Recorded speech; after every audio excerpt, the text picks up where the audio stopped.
Hi everyone, welcome back to Listen. Today we're discussing a problem that affects millions of professionals around the world. Doctors, lawyers, entrepreneurs, managers, teachers, executives, maybe you. The problem is burnout. Now, many people spend years pursuing success. They work hard, they take on additional responsibilities, they chase promotions, build businesses, and strive for excellence. To strive for something means to work hard to achieve it. So from the outside, these individuals, they often appear successful. They have impressive careers, good salaries, professional recognition. But beneath the surface, many are exhausted. Exhausted means extremely tired, both physically and mentally. Now, in fact, some researchers believe we are living through a global burnout epidemic. An epidemic is a problem that spreads rapidly among a large number of people. So why are so many high achievers burning out? What can we learn from this trend? Let's begin. Before we start, I'm Gary. I'm a British English teacher. I've lived in Colombia since 2010. So for the past 16 years, I've taught English to professionals, executives, and learners generally across Colombia, Latin America, and around the world. Now, what exactly is burnout? Well, many people confuse burnout with ordinary tiredness. But burnout is much more serious. According to the World Health Organization, burnout is a syndrome resulting from chronic workplace stress that has not been successfully managed. Chronic just means continuing for a long time. And a syndrome, that's a collection of symptoms that occur together. Now, burnout typically involves three major elements. First, we have overwhelming exhaustion. Second, increased mental distance from work. And third, reduced professional effectiveness. In simple terms, people become physically tired, then emotionally disconnected, and less productive. This creates a dangerous cycle. As performance falls, many high achievers respond by working even harder. Unfortunately, this often makes the situation worse. Very high achievers are particularly vulnerable to this. One interesting question is why burnout seems especially common among successful people. Surely success should make people happier. In some cases it does. However, high achievers often possess personality traits, characteristics if you like, that increase their risk. One of these traits is perfectionism. Perfectionism is just the tendency to demand extremely high standards from yourself. Perfectionists rarely feel satisfied. Even when they achieve excellent results, they immediately focus on what could have been better, what was possible but didn't happen, what could have been better. And as a result, they spend years chasing an ever-moving target. A target is just a goal or an objective. Now, when that target keeps moving, satisfaction becomes difficult to achieve. We have what we call the achievement trap. Many successful people fall into this, what psychologists call the achievement trap. A trap in English is just a situation that's difficult to escape from. The achievement trap works like this. You work hard, you achieve success, you feel good. Then you immediately set a bigger goal. You reach that goal, then you set another one, and another, and another. Eventually, achievement becomes addictive. Addictive just means creating a strong desire to continue a behavior. So instead of asking, am I happy? People ask, what's next? The problem is that external success doesn't always create internal satisfaction. This can leave people feeling surprisingly empty, despite impressive accomplishments. So we have a useful English idiom, an English expression that fits perfectly here. We say running on empty. To run on empty means to continue functioning despite having no energy left.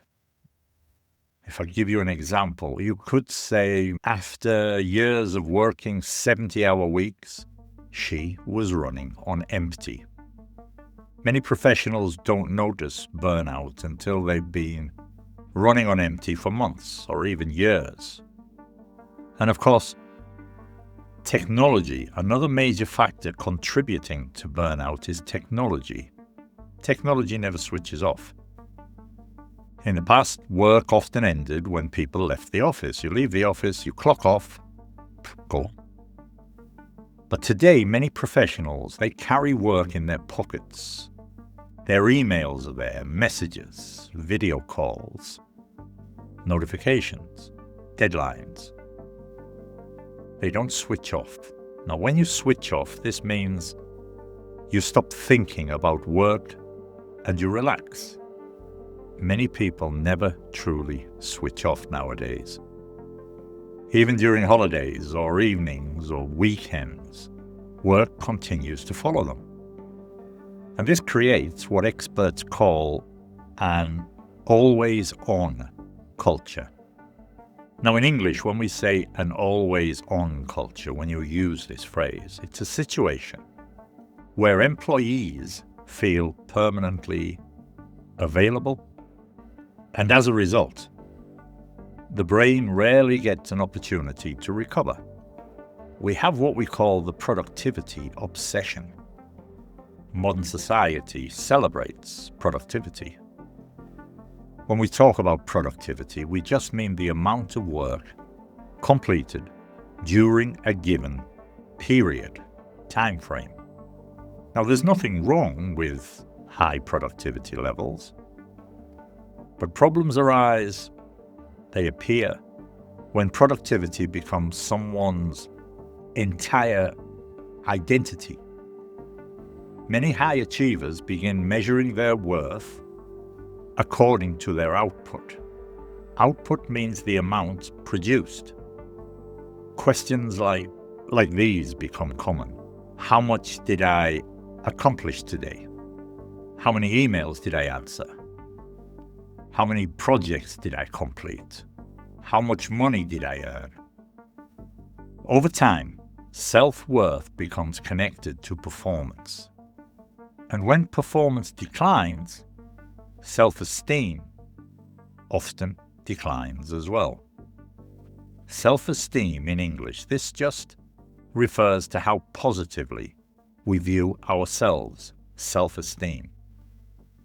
Now, burnout affects both men and women. However, research consistently shows particularly high burnout rates among professional women. Why? Well, one reason is that many women continue to carry significant responsibilities both inside and outside the workplace.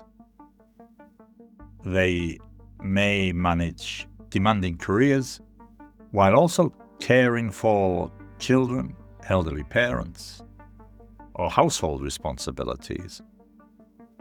This is sometimes called the double burden. A burden is just a responsibility that creates stress or difficulty. In addition, women in leadership positions, they often face pressures that their male colleagues do not. They may feel they need to prove themselves repeatedly. To prove yourself just means to demonstrate your ability or your value. They may worry about being judged more harshly. When we say harshly, we mean severely or critically. And the result can be increased stress and emotional exhaustion. And burnout is not simply a psychological issue. It can also affect your physical health. Chronic stress has been linked to sleep problems, high blood pressure, anxiety, depression, digestive issues, and a weakened immune system. The immune system is the body's defense system against illness. Many people ignore the warning signs. They push through fatigue. To push through means to continue despite difficulty. We push through things. We tell ourselves, I'll rest later. I'll just finish this project. Things will calm down next month. But often, next month never arrives. So we can look at some of the common warning signs. You feel constantly tired, struggle to concentrate. To concentrate just means to focus your attention. You become cynical, meaning you expect the worst from people or situations. You lose motivation. You feel emotionally detached from your work. And you become more irritable. When we say irritable in English, this just means becoming annoyed easily. You stop enjoying activities that once brought happiness.